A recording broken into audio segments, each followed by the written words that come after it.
రోజున acting A R Rahman music compose చేసినట్టు bro acting దద్దరు వెళ్ళిపోయింది. మామూలు యాక్టింగ్ కాదు గైస్ ప్రతి ఒక్కరికి చెప్తున్నా, ఫ్యామిలీ ఆడియన్స్ అందరూ చూడదగ్గ సినిమా. Full fun comedy. Vijay Deverakonda ఇంకా కొండ ఎవరు ఎక్కలేరు అలాంటి యాక్టింగ్ పీక్స్ లో చూపించారు. శిఖరం చూపించాడు బ్రో.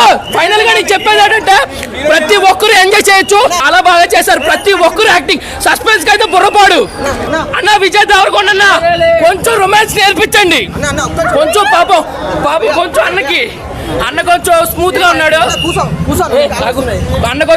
ఉన్నాడు. కొంచెం ఇచ్చేయండి.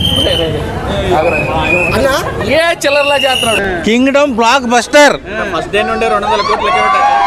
ఫస్ట్ డే నుంచే 300 కోట్ల పైన కలెక్ట్ చేస్తుంది. ఫస్ట్ డేనే టోటల్ గా చూసుకుంటే 1800 కోట్లు కొడుతుంది సినిమా. నాగవంశీ గారికి, విజయ్ దేవరకొండ గారికి మంచి కంబ్యాక్. లైగర్ సినిమా తర్వాత మంచి బ్లాక్ బస్టర్ కొట్టాడు. హరిహర వీరమల్ మించుంది ఈ సినిమా. నేను తప్పుగా అన్నాను అనుకోవద్దు. హరిహర వీరమల్ చాలా బాగుంది. ఎన్టీఆర్ అన్న వాయిస్ ప్లస్ ఈ సినిమాకి.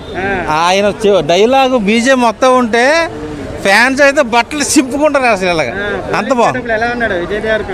అసలు నేనైతే ఈ విజయ్ దేవరకొండ నుంచి ఇది ఎక్స్పెక్ట్ చేయలే. నేను అంచనాలు మించుంది సినిమా. సెకండ్ హాఫ్ నుంచి సినిమా ఉంటుంది ఒక వడ్డానం కోసం చింపు ఆరేసాడు. టైర్ 1 హీరోలోకి వచ్చేసాడు ఆల్రెడీ. ఈ సినిమాతో అన్ని రికార్డులు బద్దలవబోతున్నాయి. విజయ్ దేవరకొండ ఒక అనకొండ సునామీ సృష్టిస్తున్నాడు ఈ సినిమాతో. చూసుకోండి ఇంకా. Goose bumps.